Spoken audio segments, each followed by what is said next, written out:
কিছু উগ্র মুক্তমনা সাংবাদিক এবং কিছু ব্লগার আছে যারা ইসলামকে এতটা উগ্র মনে করে, এরা ইসলাম ধর্মটাকে এতটা উগ্র বানায় ফেলছে, মনে হয় যে ইসলাম ধর্মটাই উগ্র।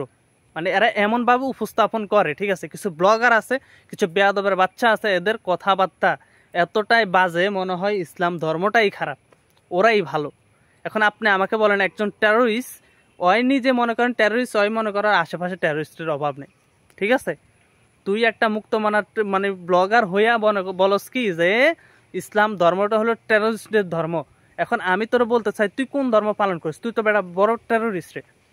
তোর যিনি সৃষ্টি করছেন, যিনি স্রষ্টা, যিনি তোকে তৈরি করছেন, ওনার বিরুদ্ধে আঙ্গুল তুলিস, কথা বুঝছস?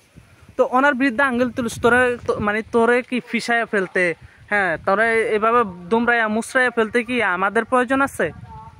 আমাকে এটা বল, আমার কোনো প্রয়োজন আছে? তুই যাকে নিয়ে প্রশ্ন তুলছিস, উনি তো চাইলে শুধু মানে কোন ফায়া কোন করলি তুই শেষ। তো ওনাকে নিয়ে প্রশ্ন যে তুলিস, উনি যদি উগ্র হইতেন তাহলে তুই কি, তোর মতো মানুষ কি এখনো বাচ্চা থাকতো?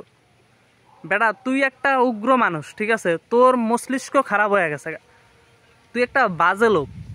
তোদের কথাবার্তার আচরণ এমন হয়েছে, তোরা মানুষের কাতারে পড়স না, তোরা বেয়াদফের কাতারে পড়স না, তোরা টেরোরিস্টের কাতারে পড়স না, তোরা এমন এক কাতারে পড়স যেটা নতুন একটা নাম দিতে হইব, ঠিক আছে।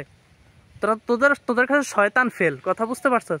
তোরা ইসলাম নাম শুনলেই মনে করো এটা একটা মানে কি জানি বলে টেরোরিস্ট মানে এই ধরনের কথা বলো তোমরা সবসময়, মানে তোমাদের কাছেই এটা টেরোরিস্ট হয়ে গেছে। এখন আমার প্রশ্ন হইলো, ইসলাম ধর্ম যদি টেরোরিস্ট হইতো, তোর মতো লোক এখন পর্যন্ত বাচ্চা থাকতে পারতো না। কথাটা অবশ্যই মাথায় নিবি, ঠিক আছে।